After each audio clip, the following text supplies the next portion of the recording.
Fasten your seatbelts, folks. This one's a wild ride. Ohio State troopers never know what they're going to encounter on the road. And on February 8th, 2025, one officer got quite the surprise when a car flew past him on the shoulder at nearly 100 miles per hour.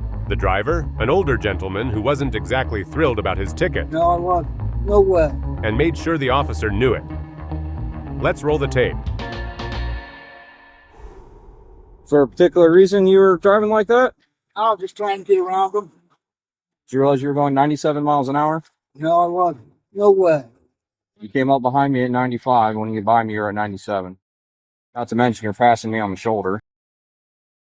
I got a ticket coming, I'm sure. The citation's for reckless operation. The court date's next Thursday at 9 here in Canton. I'm not going. Well, you're going to have an arrest warrant. I don't know what to tell you. What'd you say?